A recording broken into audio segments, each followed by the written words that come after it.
The first time I heard the word narcissist was during a therapy session after describing some of the behaviors of my ex-husband. At the time, we were recently separated. During a phone conversation with my brother, I mentioned the therapy session and the word narcissist, and he opened up a completely new world to me with his researching and studying for years the different personality disorders on the antisocial spectrum. My lack of understanding and acceptance of these personality types is the answer to the question that I've asked myself since adolescence. How can I remove this invisible sign hung around my neck that says, use me, abuse me. That is what I was born for. I say born for because in reflection and triggers presented to me in the past 3 years, the abuse started at the hands of a teenage uncle when I was 2 to 3 years old. This uncle has become a malignant narcissist, and I'll go into that later. I used to think psychopaths were only serial killers, but I've learned throughout my first-hand experience that the serial killer is a psychopath, but not all psychopaths are serial killers. My stepmother, who I refer to as the BH, and if you'll say those two letters real fast a couple of times, you'll get my drift. She could possibly be a serial killer. I will let the viewer decide that when I go into detail. One thing is for sure, she's a child molester, in addition to verbal and physical child abuser. My stepmother exploits the elderly, buys life insurance policies on the elderly and disabled, and then bides her time. When the monthly premiums on these policies accumulate to approximately half of the payout or cash value, the people become suddenly ill and die, or she borrows on the policy.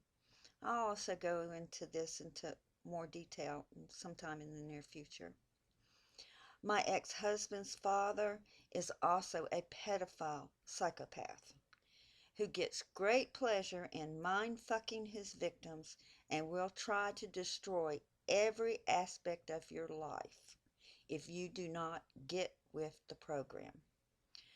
When asked on May 20th, 2014 by Sergeant Christina L. Garcia, an investigator at the Criminal Investigations Department at Scott Air Force Base, who I thought was the one behind the scenes doing these things done to me, my reply was my ex-father-in-law, because he would do anything to have me out of my home and destroy every aspect of my life.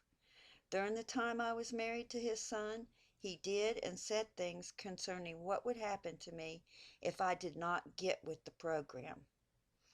This is only an overview of what has happened the majority of my life. So these main subjects, main people, um, I'll be going into more detail with that later.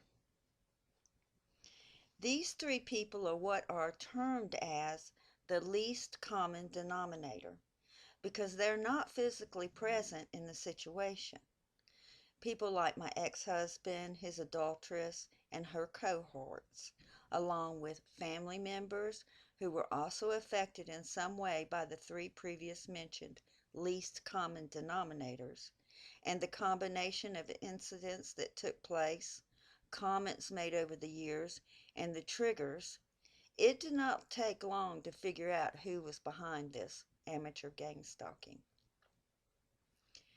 I refer this to amateur gang stalking instead of governmental gaslighting because the latter is almost impossible to prove.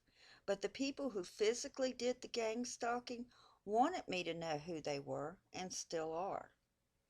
This was their mistake, along with the last three common denominators, because they used family members, friends, neighbors, and acquaintances that fit the criteria of the different levels in the antisocial spectrum that wanted recognition in this scheme to rip every aspect of my life apart. In addition, it took a lot of money to finance this fiasco, And the main financier, one of the cohorts, went through close to $500,000 to rip apart every aspect of my life. When the money ran out, my ex-husband, his adulteress, and her cohorts had to start doing the gas lighting, the gang stalking, and all the other abuse involved on their own. That's when they were caught.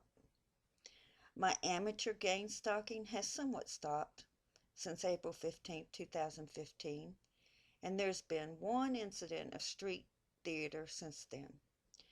My family physician, therapist, law enforcement, attorneys, a federal prosecutor, and the director of the Victims Advocate in my area have advised me to continue to be aware of my surroundings and to notify the proper authorities immediately if things start up again. So anyway, this overview begins the removal of the invisible sign off my chest and reaching out to help and be helped to heal from the actions of a subhuman species.